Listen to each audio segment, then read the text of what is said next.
So what do you say we get started? It's top of the hour. Everybody ready? Good to go? I see John May is on a plane, sitting in the middle.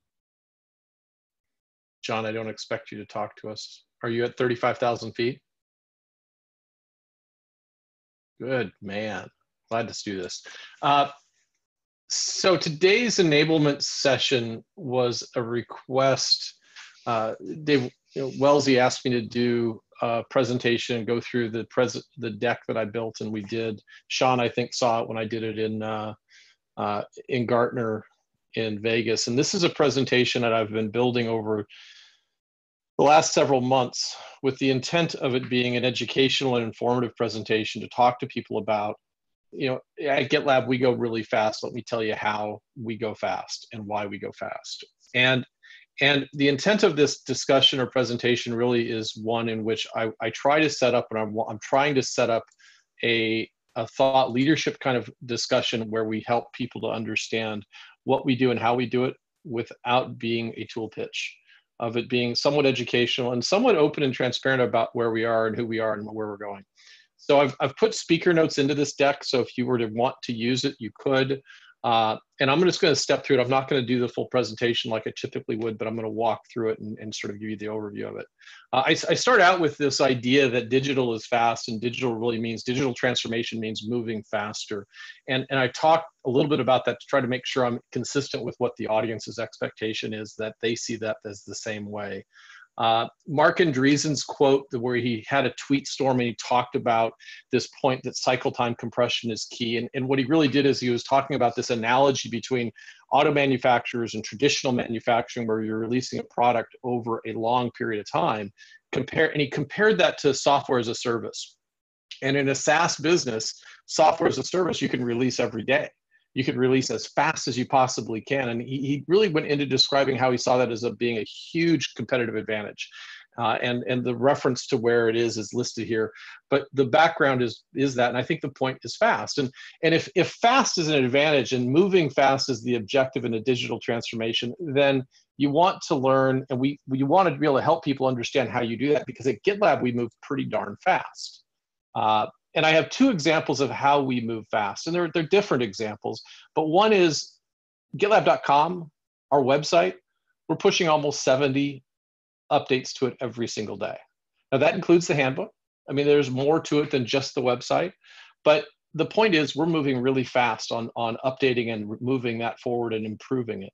Similarly, our product, GitLab, is moving crazy fast as well.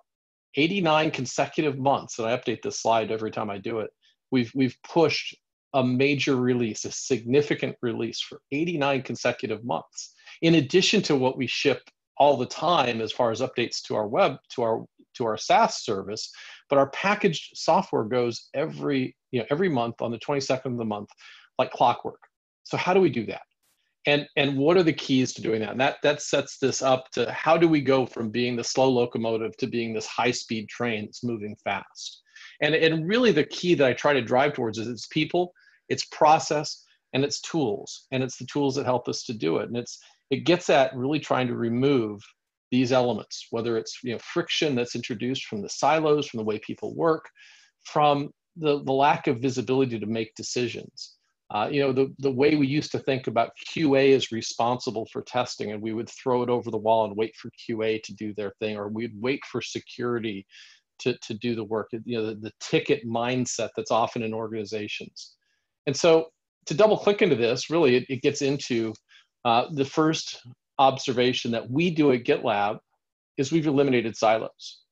We have eliminated silos across the organization. We do it internally and we do it externally. And the silos are really what cause problems. I mean, think about the game, and in the speaker's notes, I talk about the game of telephone and how you can get things so wrong when you play the game of telephone as a child. Well, in many organizations, they still do that today, except they try to write it down and they sign off, and they have all sorts of processes to play the game of telephone. At GitLab, we don't do that. At GitLab, we share and we collaborate in ways that are remarkable. For me, this is a screenshot of one of the most remarkable collaborations I've seen in a long time. Adam Roberts. I'm going to meet Adam one of these days. I haven't tried to find him yet, but he's going to show up at one of these presentations. Adam Roberts discovered an issue where we were working on value stream management. He discovered it on Google. They took the time to register and contribute and share his input as to how he thinks we should do value stream management, specifically suggesting a feature of cumulative flow diagrams, which then led the product team and the engineering team to look at that and factor in cumulative flow diagrams into our roadmap. Amazing. It's amazing because we broke down the barrier, the silo between us and our prospective customers to drive us going forward. And so this is the extreme of it, but I think the reality is breaking the silos down across the organization is key. And furthermore, when we think about it internally, here's a release board for the plan team for planning a release of how they were collaborating in a visual way to share and work together about, you know, tracking the work and getting their release out and what's going to be in the release and how they're going to close the gaps to deliver what they're going to deliver for this specific release. So if silos are the first thing that's important in changing the way you work, I think this next one often gets a chuckle, right? Often I get people, they will see this and they will chuckle a little bit when they see this. And the point though is, after they get done chuckling, the point is that the ostrich versus the hummingbird, which one's more agile, which one's more nimble, which one's more responsive to what happens in its environment? And obviously it's the hummingbird, right? The hummingbird is amazingly fast. And the reality is that when you think about shipping software and you think about delivering software, larger changes with lots of process and bureaucracy to test it and make sure it's right, to prove it's right, and have lots of plans and rigor around them are almost always fraught with problems and risk and challenges of trying to back them out. And we've learned that smaller is better. Now, Eric Rice wrote Lean Startup and talked about minimum viable product, which is cool. A product's a hell of a lot of things to build before you even get feedback. And at GitLab, because we've embraced minimum viable change, we're moving so much faster. We've reduced the impact of what could possibly go wrong while we increase the speed of getting feedback. And so the faster we get feedback, the faster we can react and respond to what happens in the market, and we can learn faster. That's the key. The key is get it out, make it better, and learn. And that's what we embrace and that's what we do. And that has unlocked our ability to move even faster. You know, graphically, a lot of times this is a view that I think helps to resonate, is that if you build based on what you think is the right thing, but you have it wrong, you don't know, or the right thing might have changed because the market changed, how do you respond to that if you get to the destination, you've built the wrong thing? And I guarantee you, if you ask IT leaders and executives and anybody who's been doing this for a while, ask them how many times have they delivered a product or a project only to realize they built the wrong thing. I guarantee you will have half the audience nodding. They will nod in agreement because they will smile and they will remember the last project they did that on, and it was probably pretty recent. This is a very common problem. And what we're talking about is how do you make small steps moving in the right direction and then constantly adjusting. Now, velocity without quality is a real problem. And just going fast and shipping crappy code and crappy solutions is not what anyone wants. Frankly, that scares most senior leaders to death. The point of this is that it's not speed without quality. It's actually speed with quality and with security. You don't have to sacrifice quality or compliance or security to go fast. The pipeline is the key. And this is one of the things that we do really well. We build into our pipelines a key to moving faster and to going faster without risk. For example, when we do auto DevOps and we think about what does a default pipeline look like, we build a pipeline that has quality and testing built into it with security built into it, a pipeline that takes us not just through testing, but then all the way to production.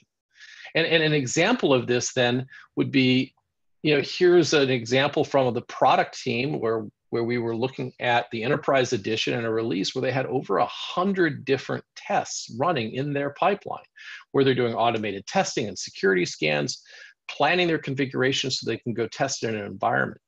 This is a key activity that goes into what we do. And it's one of these things that I always come back and I harp on the fact that it's security is an integral part. It's a core. It's central to DevOps. I mean, a lot of people call it security, DevSecOps. DevOps security is in the center of DevOps, so to speak. And for us, we think of that the same way, and we build it in so that way in our pipelines, when it runs, we get immediate feedback about security to make sure that we're not introducing new problems or new changes. Now, the key is however you do this, however an organization does this, they have to understand that security cannot be left out till the end. It has to be an integral part of whatever they do, and that's what we do here as well. And so then I go on, and the next part of it really is about how do you go faster and solve the other real organizational challenges, which is operations and environments and waiting for infrastructure and waiting for things to be ready.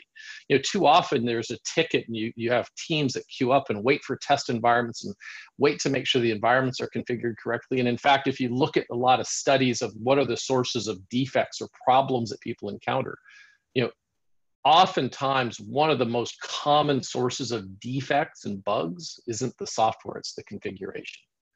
And this is why infrastructure as code and the idea of being able to streamline deploying environments and deploy an environment in a container using Kubernetes in the cloud is incredibly powerful, because that allows us and allows a team to quickly deploy an application, to configure that application consistently, not only for testing, but when they deploy to production. And an example of how we do this is we use review applications all the time to quickly deploy and get feedback. Additionally, you know, because we're embracing infrastructure as code, we can quickly scale up and scale down. You know, we can deploy with, you know, canary releases or AB releases and AB testing, et cetera. We can go faster. Now, the final point, and I left this for the end because I always want to end on this note. I'd either start on this note or end on this note in any presentation I do about DevOps and increasing velocity. It's about continuous improvement. You know, the journey that we're talking about organizations embark on is one that there is not an obvious destination, but there is an obvious start. And the start is about the commitment to improving the velocity and the speed and the quality of what they're delivering. Once they're on that journey and they're looking about how do they remove waste and how do they go faster, you know, they're going to land in something that looks a hell of a lot like what we think of as modern day DevOps. Exactly how they get there, you know, there'll be a journey for each one of them as to where their pain points are and where they can, and how they can influence the change. But the embarking on continuous improvement and rapid feedback is a key, and that's something we do here incredibly well. We do live retrospectives on YouTube. We get together all the time to look for and gather that feedback, to learn from our last releases. And in addition to that, because we learn and we're learning together, we document those changes. We document those lessons learned in ways that we can harness and leverage together. You know, our handbook serves as a single source of truth for us in the way we work and the way we collaborate and work together. And so I talk a little bit about the handbook and I share that. And then in wrapping up this whole thing, I come back to the key points, right? And close on this. This is a presentation that then the last data points really is that, you know, our humble start of being a source code management solution, being the best source code management solution as a team that we tried to build and started building 7 years ago. We've evolved and iterated, and when we realized the larger market was the DevOps tool chain, the entire tool chain, the velocity at which we've delivered, this is an illustration of how fast we move and how fast we're moving, you know, as a proof point of where we're going. And then, you know, the only marketing slide I really have in the deck is this one here, which is, you want to know more about GitLab. This is what the GitLab, the product, does and where we're going and why we think there's power in GitLab. And that's the presentation. So, feedback. Can you use this? This is yours to use. This is a presentation I continue to use and I'm continuing to use at events in different places. The thing I like about this presentation, or I think that really resonates, is one, this is always a work in progress. This is a presentation that reflects, you know, what we think are keys to our success. And as we go forward, I think this will continue to evolve as we learn together. And so that's one of the ways I always put that together. And whenever I present it, I present this as a work in progress and is just a form of open transparency and sharing.